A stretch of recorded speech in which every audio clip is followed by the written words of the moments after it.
Hamsa Chakra is the very pivotal center which expresses auspiciousness in our awareness. That means if this center is alert and awakened, then we immediately know what is auspicious and what is not auspicious. Or we can call it, we get the divine discretion. I think it is a part of the genetics that people have discretion between good and bad, destructive and constructive. It is basically has to be there, but we can easily spoil it by all these organs which are collecting the conditionings and the ego from outside. That's why this center is very vulnerable. Other centers are not so much connected outside, as this center is connected and receives all the information from all these organs. For example, the eyes now here. Eyes are very important because they say this is the window of the spirit. And you have seen that when Kundalini rises and spirit starts shining, there is a dilatation of the pupils and you look like an innocent child and there's a twinkle in your eyes. But the way we play with our eyes all the time, the way we use it indiscreetly, with our lust and greed, we can spoil the center very badly. Once we start taking to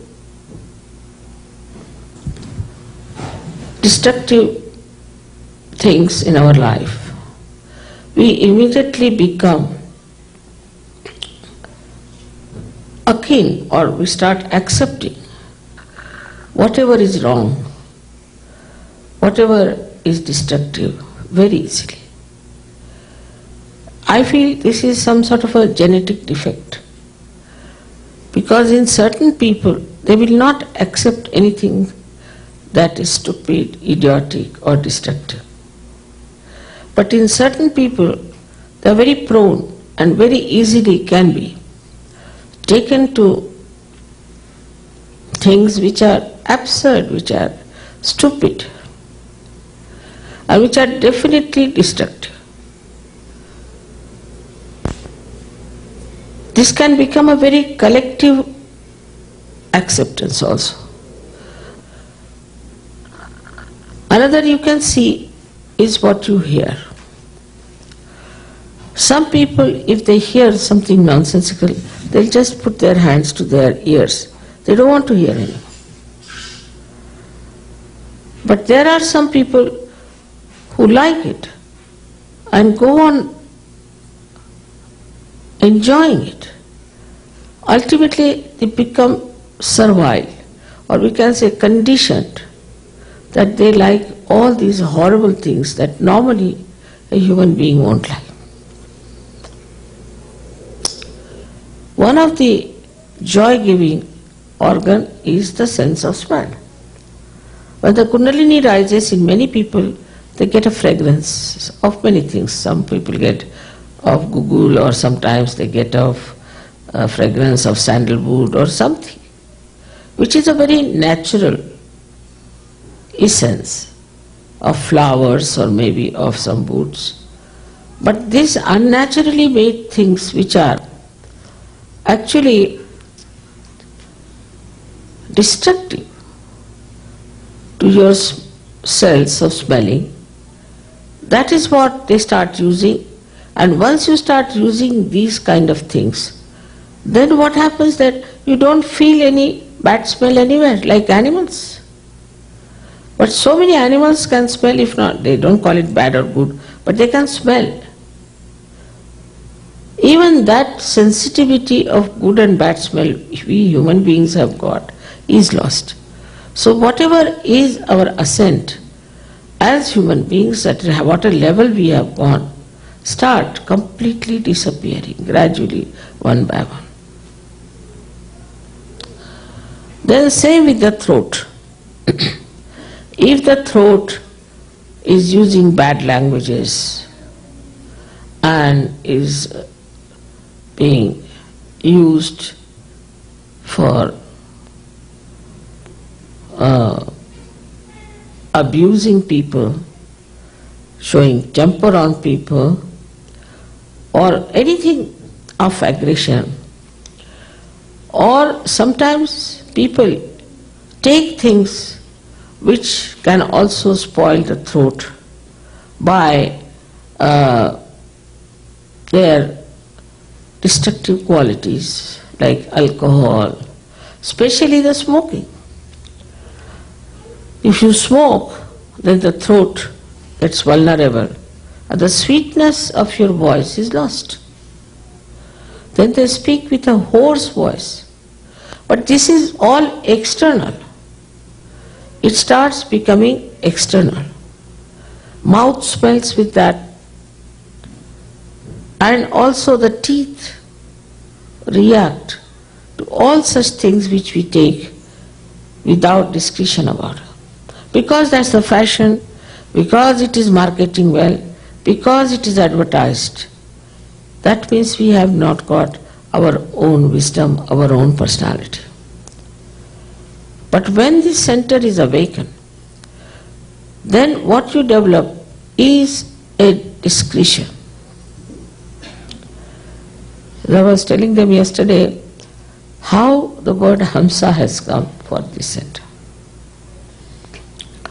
Because there's a Sanskrit very beautiful couplet which says that a swan is white and a crane is a white bird. What is the difference between the swan and a crane? The answer is that when you mix milk with water, the swan will just suck in the milk while the crane has no discretion, no vivek.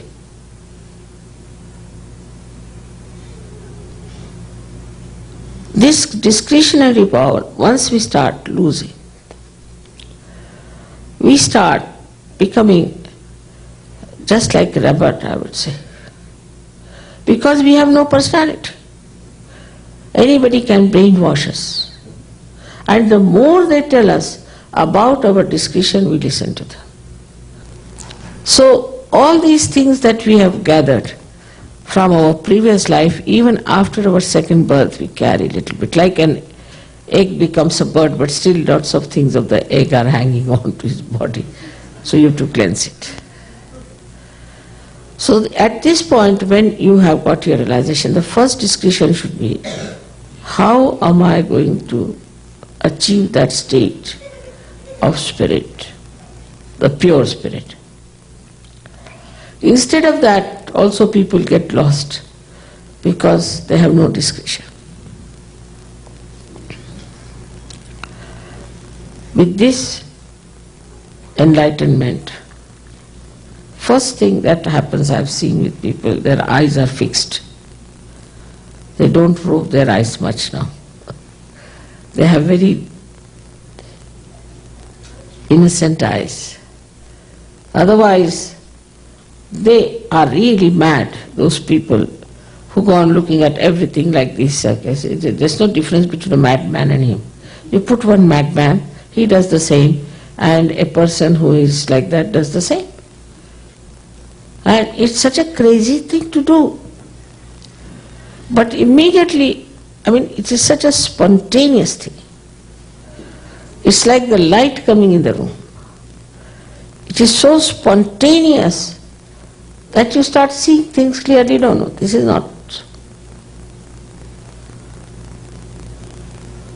Before, in the garden, you would go and collect all the thorns and put them in your body. That was the situation.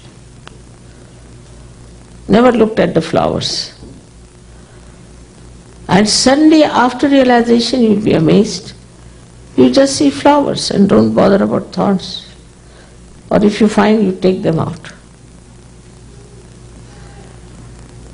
There is joy even before realization and after realization, but there is no capacity to enjoy. That capacity comes to you after realization. And the main thing that happens to you is the discretion. Then like the swan, you just take the milk of everything. At everything, your attitude becomes very different. Start seeing things in a different angle. Like once we had to go to one very ancient temple to see some art. Me, my son-in-law and my daughter, we were walking up. We had to walk for miles up the hill. And they were very tired, so we went into one temple and just laid down ourselves. They were so tired. At that time I said, see these elephants, see how beautiful they are.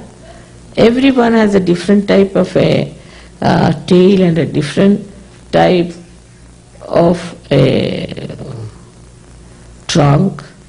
The poses are different. So many of them are like that.